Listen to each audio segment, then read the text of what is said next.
15 সেপ্টেম্বৰত আমাৰ প্ৰথমটো ৰিক্ৰুটমেণ্টৰ পৰীক্ষা আৰম্ভ হ'ব 11 লাখ প্ৰাৰ্থী পৰীক্ষা পতা সহজ নহয় যোৱাবাৰ প্ৰাৰ্থী কম আছিল কাৰণে সেন্টাৰ কম আছিল এইবাৰ সেন্টাৰো বহুত প্ৰত্যাহ্বানো বহুত কালিৰ পৰা আমি প্ৰস্তুতি কৰিম যাতে পৰীক্ষা সুন্দৰ কৰি হয় আৰু পৰীক্ষা আমি যাতে সফলতাৰে পাৰ কৰিব পাৰো পৰীক্ষাত নকল কৰা বা পৰীক্ষাত নিয়মৰ বাহিৰত গৈ যিসকলে কপি কৰে নকল কৰে তেওঁলোকৰ বিৰুদ্ধে আমাৰ চৰকাৰে এখন বিধানসভাত আইন প্ৰণয়ন কৰিছে ইয়াৰ ফলত পৰীক্ষাত নকল কৰা ব্যক্তিজনক গ্ৰেপ্তাৰ কৰাৰ উপৰিও তেওঁৰ ঘৰুৱা সম্পত্তিসমূহ চৰকাৰে অধিগ্ৰহণ কৰাৰ এক ডাঙৰ ক্লজ এই আইন কেইখনত আছে দুই এদিনৰ ভিতৰতে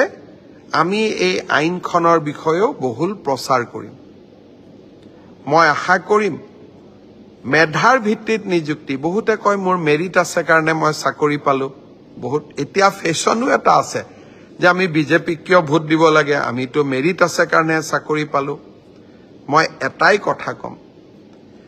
মেৰিট আৰু মেৰিটৰ ভিত্তিত পৰীক্ষা পাতা এই পংকিলতাৰে ভৰা সমাজত ইমান সহজ নহয়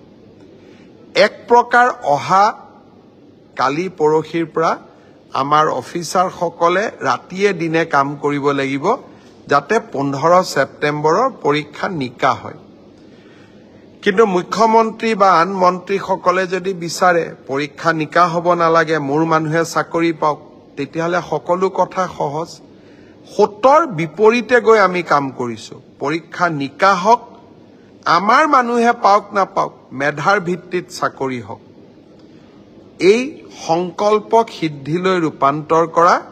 এটা অতি কঠিন কাম 15 সেপ্টেম্বৰত আমি আকৌ এটা শিক্ষাৰ্থীসকলেও পৰীক্ষা দিব চৰকাৰেও এটা কঠিন পৰীক্ষাৰ সন্মুখীন হ'ব মই আপোনালোকৰ সহায় সহযোগিতা বিচাৰিম আমি কেইবাটাও টেলিফোন নম্বৰ দিম কোনোবাই যদি কৰবাত কিবা এই ধৰণৰ বেআইনী ঘটনাৰ সুযোগ পায় নকল কৰাৰ ঘটনাৰ খবৰ পায় কিবা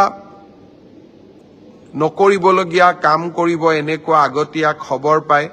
আপোনালোকে যাতে আমাক জনাব পাৰে 15 সেপ্টেম্বৰৰ পৰীক্ষাটো চৰকাৰে নহয় অসমবাসীয়ে লগ লাগি আমি সুন্দৰ কৰি